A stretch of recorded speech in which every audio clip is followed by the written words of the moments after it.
tardes, hermanos, ¿cómo están? Qué bueno poder encontrarnos nuevamente para compartir la palabra de Dios, para poder seguir leyendo y estudiando el Evangelio según Lucas.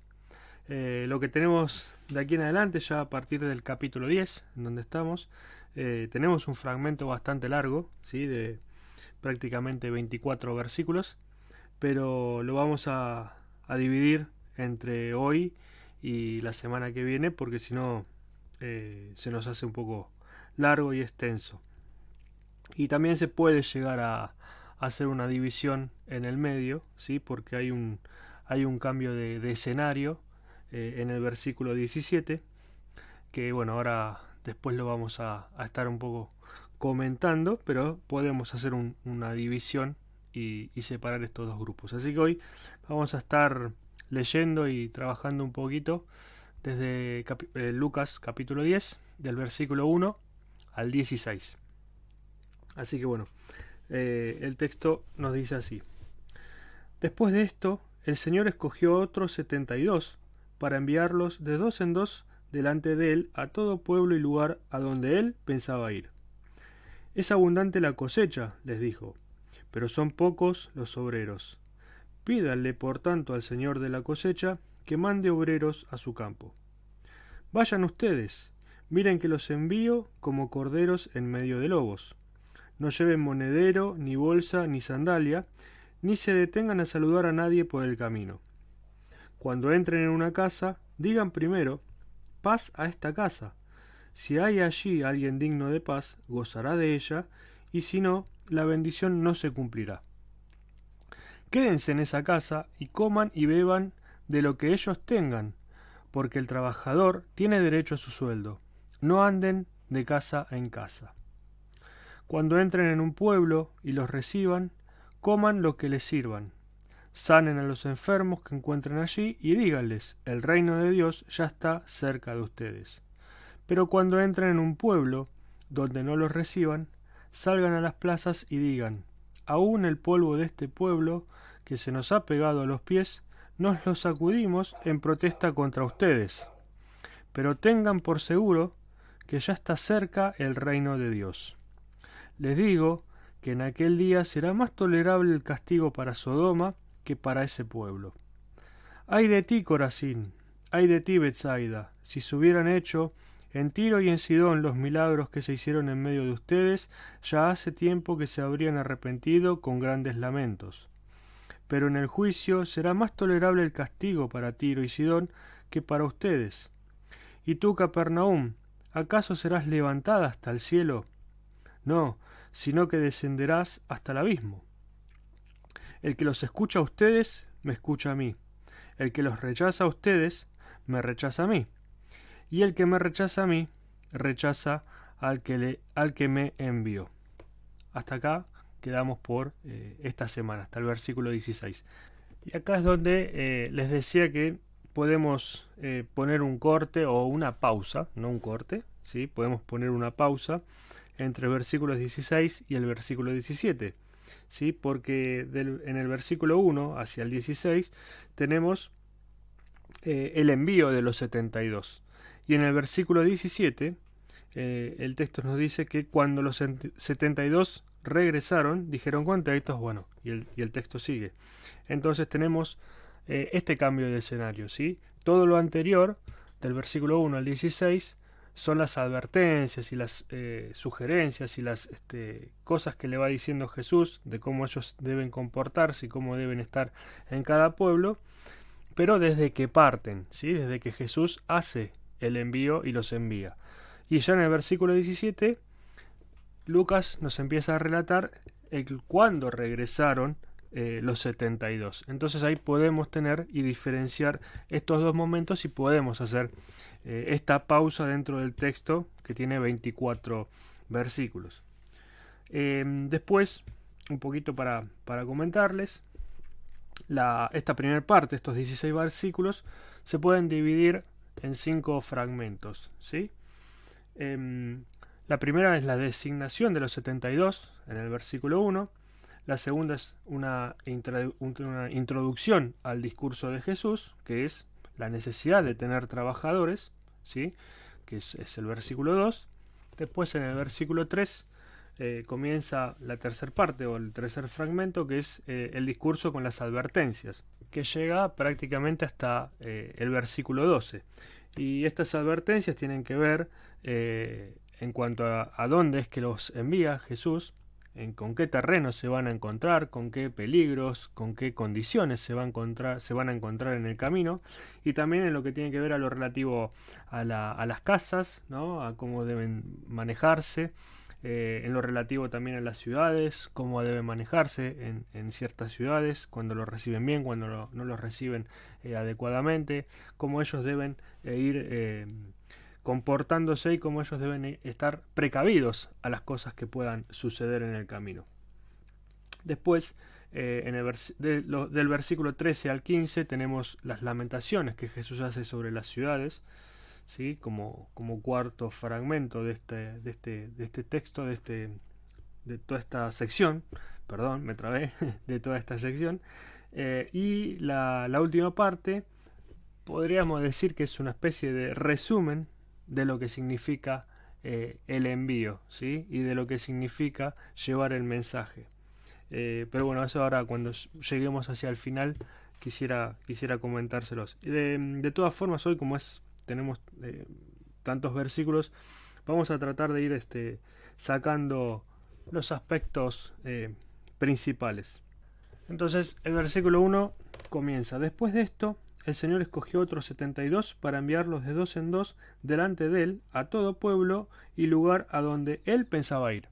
Y quiero que recordemos un poco lo que vimos la semana pasada, ¿sí? En el capítulo 9, versículo 52, donde ya Jesús, después de hacer el firme propósito de ir a Jerusalén, recordemos que en este momento de quiebre, en el capítulo 9, versículo 51, es donde se hace el quiebre, en donde comienza el camino hacia Jerusalén, por ende el camino hacia el Calvario, hacia la cruz, hacia la muerte y hacia la resurrección, ¿sí?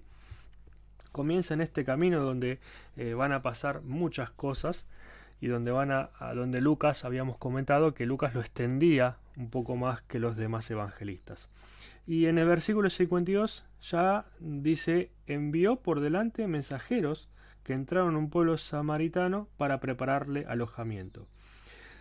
Bueno, recordemos que en ese momento no los querían, bueno, después tiene el altercado con Jacobo y Juan, que pedían que caiga fuego sobre esa ciudad, bueno.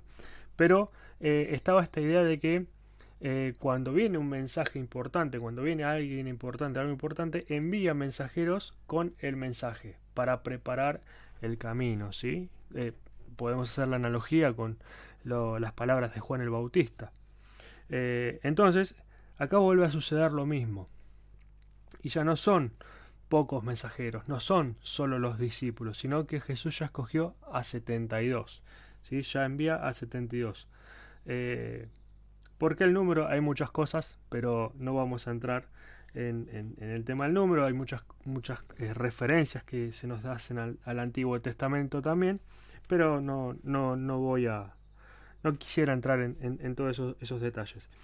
Entonces, Jesús prepara y selecciona a estos 72 y los envía para que vayan y se adelanten a todas las ciudades y a todas las aldeas que luego Jesús iba a visitar y a recorrer. ¿Y cuál era la idea? Ellos lo que tenían que hacer, que básicamente lo que después Jesús con las advertencias, con los discursos de advertencia, los prepara. Ellos tenían que preparar el camino y preparar la llegada de Jesús, ¿sí? ¿Y qué era esto? Precisamente lo mismo que habían hecho sus discípulos al comienzo del capítulo 9, ¿sí? Que era predicar el reino de Dios, ¿sí? Sanar a los enfermos, ¿sí? Estar en medio del pueblo, precisamente siendo la luz del reino de Dios y anticipando lo que después Jesús va a hacer y lo que va a culminar. Entonces, en el versículo 2 tenemos la oración que Jesús nos pide que hagamos en todo momento, ¿sí? Es abundante la cosecha, les dijo, pero son pocos los obreros. Pídanle, por tanto, al Señor de la cosecha que mande obreros a su campo. Y siempre, si bien Dios siempre utiliza personas diferentes, muchas veces el campo y la cosecha es tan vasta, es tan grande, está tan lista que hace falta muchas más manos a la obra, ¿sí? Entonces nos está invitando el texto, nos está invitando el Señor a que podamos ser parte de esta cosecha, a que podamos ser manos en esta cosecha, ¿sí? Que los campos ya están preparados, que hay muchísimo por hacer, hay muchísimo por recoger, pero aún así siguen faltando mensajeros, siguen faltando obreros, siguen faltando diferentes tipos de actividades o de personas que desarrollen esas actividades. Entonces el Señor nos anima a que podamos orar constantemente y pedir por este motivo, ¿sí? Pensando también y ampliándolo también a una visión universal de la Iglesia, en donde el mensaje del reino de Dios, el mensaje de Jesús, tiene que expandirse en toda la humanidad. Y muchas veces nos parece que es muy, muy, muy grande, pero bueno, tenemos que orar por esta situación y para que aquellas personas que no conocen del Señor puedan tener la posibilidad de conocer de la salvación y la sanidad y la liberación y de todas las cosas que el Señor hace por cada uno de nosotros. Después, bueno, en el versículo 3 hasta el 12 comienzan un poco las advertencias o estas improntas de enseñanza, por así decirlo, ¿sí? Dice: vayan ustedes, miren que los envío como corderos en medio de lobos. No lleven monedero, ni bolsa, ni sandalias, ni se detengan a saludar a nadie por el camino. Cuando entren en una casa, digan primero: paz a esta casa. Si hay allí alguien digno de paz, gozará de ella, y si no, la bendición no se cumplirá. Quédense en esa casa y coman y beban de lo que ellos tengan, porque el trabajador tiene derecho a su sueldo. No anden de casa en casa. Cuando entren en un pueblo, bueno, vamos a parar ahí y tomamos estos 4 o 5 versículos.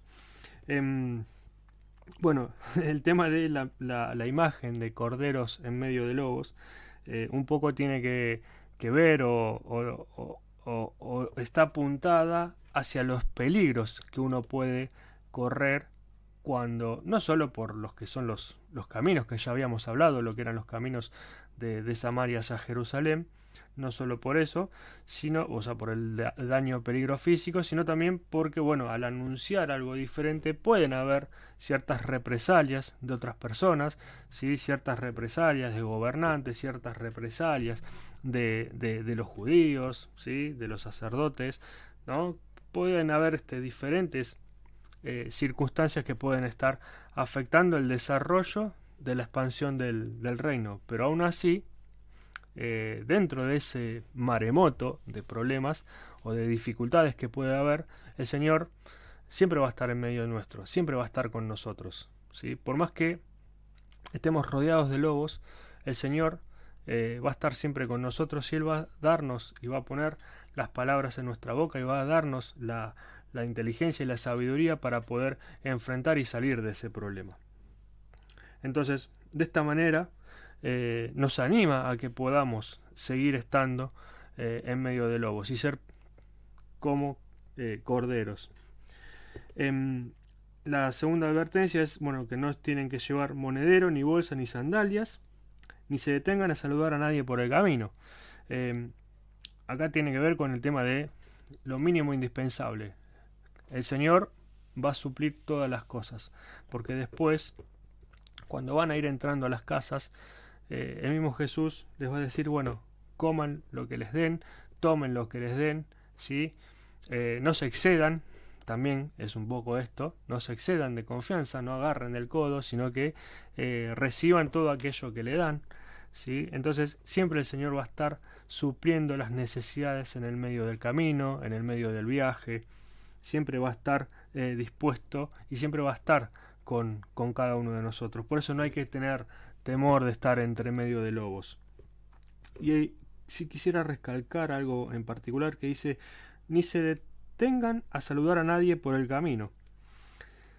La semana pasada habíamos hablado un poquito de estos aplazamientos o estos atrasamientos que pueden haber en la expansión del reino de Dios y en los versículos del capítulo 9, del 57 al 62, se nos muestra como aquellas situaciones familiares, ¿no? Que por ahí no nos permiten o tenemos que tomar una decisión de si seguir adelante o si quedarnos con nuestra familia cuidando. Ya habíamos hablado un poco de esto la semana pasada. Bueno, esto tiene que ver un poquito con esto, y que es no aplazarse por nada, no detenerse por nada, no, por más que esté todo bien, ¿sí? No quedarnos a divagar y a estar en el medio, sino seguir enfocados. Esa es la idea o la meta, ¿sí? Seguir enfocados. El no saludar a nadie por el camino no es, bueno, no saludo a nadie y voy, ¿sí? Con las ojeras como tienen los caballos y van para adelante y nada más. No, sino que es no quedarse a conversar de más, no distraerse y no aplazar la misión que el Señor tiene, el envío, ¿sí? Que es esto de preparar la llegada del reino de Dios. Y acá, bueno, sí, en el versículo 5 en adelante están estas advertencias y estas formalidades de lo que hay que hacer cuando son bienvenidos en una casa, cuando son bienvenidos a alguien que les abre la puerta, ¿no? Muchas veces por ahí nos pasa a nosotros que llegamos a un lugar o a una casa, a una familia, a un amigo y te recibe de una buena manera y te recibe esperando, expectante, más que nada. Te reciben expectantes de que lleves una oración, una palabra, un versículo, una palabra de aliento, algo que la persona pueda recuperar sus fuerzas y por ahí reconciliarse con el Señor, encontrarse con el Señor, bueno, dependiendo de las diferentes circunstancias, pero estas cosas también nos pasan hoy día. Por ahí lo estoy relatando mucho de cómo es el texto, pero traigámoslo a nosotros, a nuestro tiempo, y vamos a ver que encontramos muchísimas similitudes con esto. Y cuando Jesús le dice, digan, pasa a esta casa, ¿sí? Quiere decir también, o detrás de esto está, digan que hay salvación en esta casa. En esta casa hay salvación, ¿sí? O sea, confiésenlo, pasa a esta casa, salvación a esta casa. Hay salvación en esta casa. Avanzando un poquito más, también, bueno, quédense en esa casa, coman y beban de lo que ellos tengan, porque el trabajador tiene derecho a su sueldo. Un poco es esto lo que comentaba antes, ¿sí? De que siempre nos va a suplir las necesidades en el camino y durante la obra. Por eso también hay que seguir teniendo fe y confiando en el medio de la misión, aunque las cosas parezcan turbulentas o difíciles, siempre hay que seguir confiando en el Señor. Y dice, no anden de casa en casa. Final del versículo 7. Y efectivamente también tiene que ver con lo de no saludar a nadie por el camino.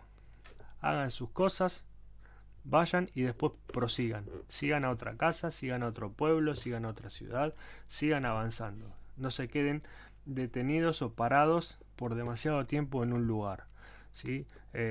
Y a nosotros nos dice, no nos quedemos estancados. La iglesia es dinámica y la iglesia camina y la iglesia se mueve. Entonces, de esta misma manera es como representada por medio de estos 72, una vez más, como en otros textos también, la iglesia es representada por los 12, que son los que van, los que sanan, los que llevan el reino.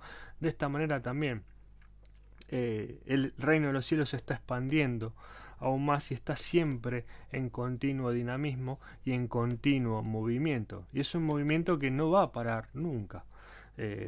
No va a parar nunca. ¿Por qué? Porque es así, porque Dios es dinámico, porque Dios se mueve, porque Dios tiene esa cosa de que esa paciencia, como en algún mensaje decía Fito, para cada uno de nosotros, y también como dice Pedro, ¿no? En la carta de Pedro, que Él es paciente para todos nosotros, para que nadie se pierda, sino que todos se salven. Entonces, dentro de todo esto, la iglesia se va acomodando y va adquiriendo siempre un dinamismo y está siempre en un movimiento continuo. Entonces, la idea es no quedarse, no estancarse y no atrasarse o aplazarse, ¿sí? es estar en movimiento.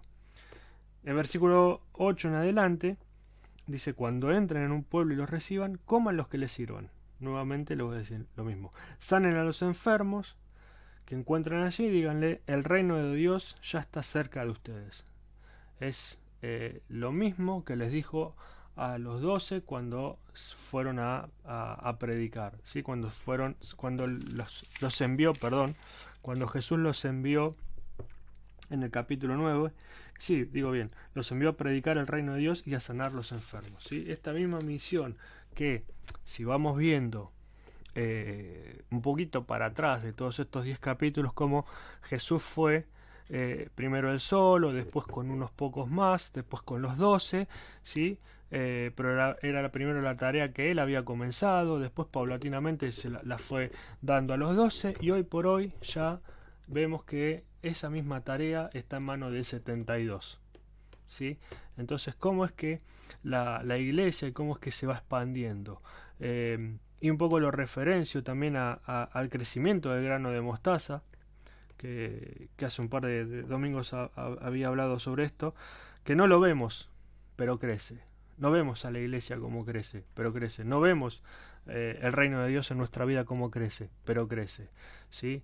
Hay cosas minúsculas que por ahí no le damos importancia o no tomamos el tiempo de darnos cuenta, pero crece y se expande. Y de esta misma manera fue comenzando primero con Jesús, luego con los discípulos y finalmente ahora a todos estos 72, ¿sí? Y también cómo la predicación del reino de Dios se va expandiendo en cuanto a las ciudades. Y esto no es un dato menor, porque en primer lugar estaba ahí cerca digamos, de ciudades judías, ¿sí? O judeocristianas, si se quiere, que conocían la ley, que conocían los profetas, ¿sí? Que conocían los salmos. Siempre se estaba manejando dentro de ese entorno, pero ya hoy por hoy ya vamos viendo que se está expandiendo hacia ciudades paganas y hacia ciudades con mayor rechazo y con mayor dificultad, ¿sí? Social, económica. Bueno, cada ciudad tiene su cosa en particular y también una condición de pecado en particular. Entonces es como el reino de Dios no solo queda para los judíos, sino que el reino de Dios se está expandiendo verdaderamente para todos, porque verdaderamente es para todos, ¿sí? Bueno, versículo 10 dice las advertencias de cuando hay algo ya negativo, ¿no? Pero cuando entren en un pueblo donde no los reciban, salgan a las plazas y digan: aún el polvo de este pueblo, que se nos ha pegado a los pies, nos lo sacudimos en protesta contra ustedes. Pero tengan por seguro que ya está cerca el reino de Dios.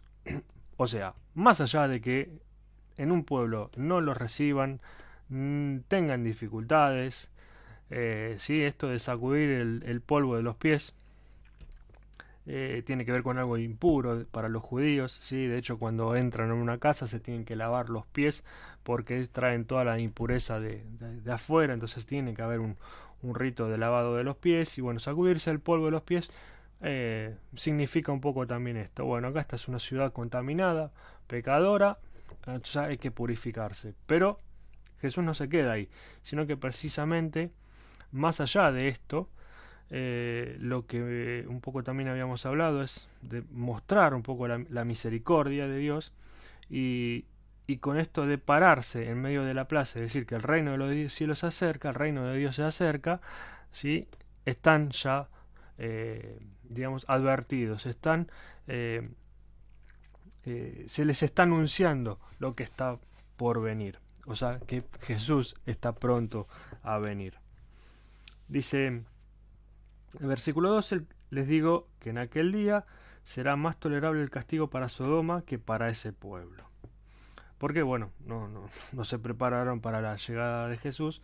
Y acá empieza en el versículo 12 al versículo 15 estos ayes o estas digamos, advertencias contra las ciudades que no lo reciben que no reciben el reino de Dios o que no quieren recibir el reino de Dios.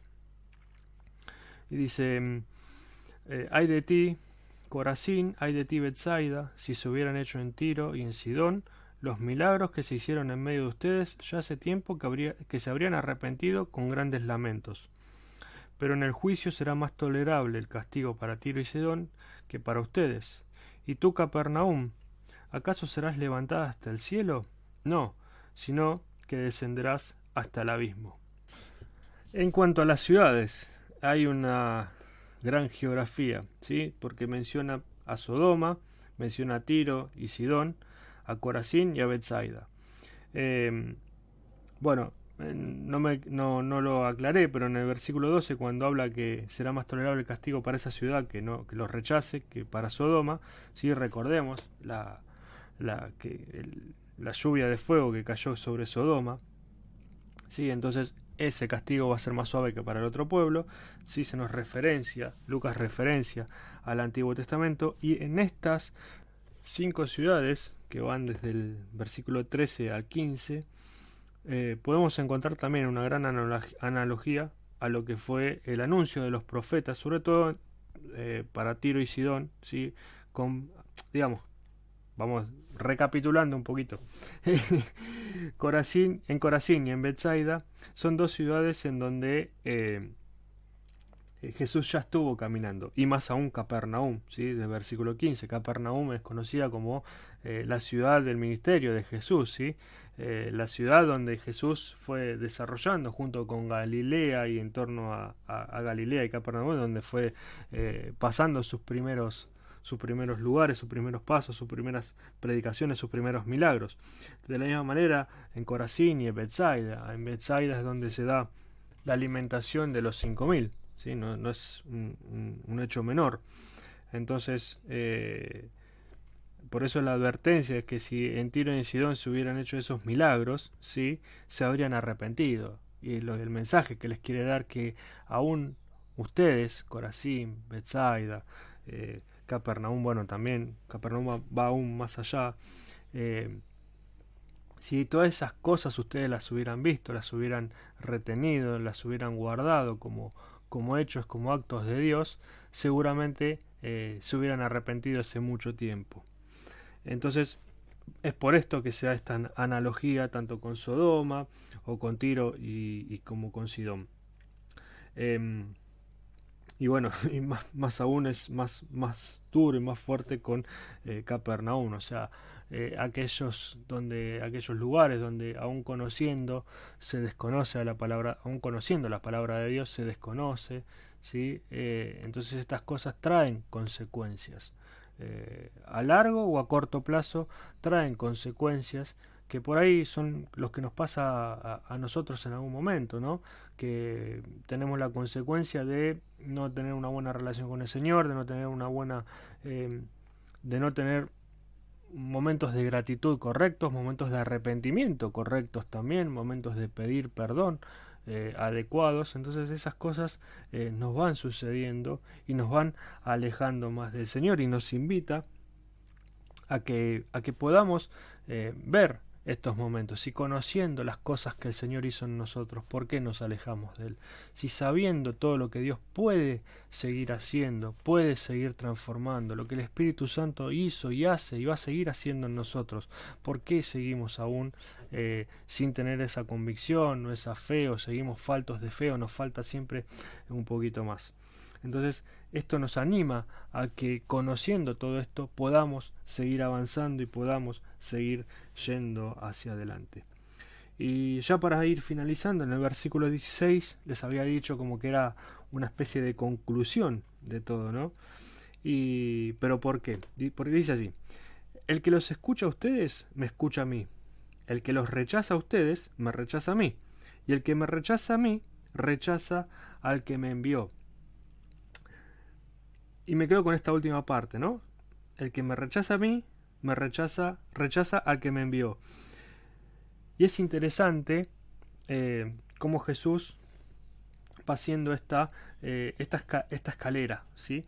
Y recordamos que primero Jesús enviaba a alguien, ¿sí? Enviaba a los mensajeros, o en el caso secular, el rey enviaba a sus mensajeros para preparar la llegada del rey. Bueno, Jesús envía a los discípulos, envía a los 72, llevando este mensaje, ¿sí? Llevando el mensaje del reino de Dios, sanando enfermos, ¿sí? Liberando, bueno, teniendo diferentes, haciendo diferentes cosas, incluso con la misma autoridad que Jesús le dio, con el poder de Dios, ¿sí?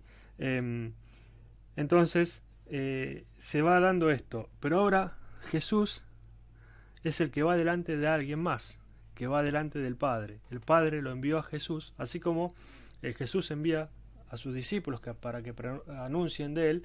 Dios envió a su Hijo en medio nuestro para anunciarnos de él. Entonces, esto lo vemos, esta escalera o esta coherencia, la vemos Jesús enviando a nosotros, enviándonos a que preparemos el camino para que el Espíritu Santo, para que Jesús llegue a tal o cual persona o a tal o cual ciudad, y también es Dios quien envió a Jesús como puente para que nos acerquemos a Él, para que nos reconciliemos con Él por medio de Jesús. Entonces es interesante que podamos verlo desde esta manera y que nosotros también somos parte de este eslabón, parte de esta cadena, y somos, como muchas veces le digo, somos instrumentos y somos, aunque seamos vasijas de barro, que somos imperfectas, ¿sí? Somos parte y Dios nos utiliza en esta misión. Así que, hermanos, ya para ir terminando, quisiera que nos animemos y que podamos sentirnos partes de esta gran cadena, que seamos parte de que seamos un eslabón más, por más chico que nos parezca, pero que sigamos entrelazados entre nosotros, relacionados entre nosotros y sobre todo que sigamos relacionados con Jesús, relacionados con Dios, y que podamos seguir trabajando y seguir orando también para que más personas sean las que se unan a esta gran cosecha, ¿sí? Así que, hermanos, muchísimas gracias, y la semana que viene continuamos desde el versículo 17 al 24, con las novedades del regreso de los 72. Así que bueno, hermanos, muchísimas gracias, buenas noches y que Dios los bendiga grandemente.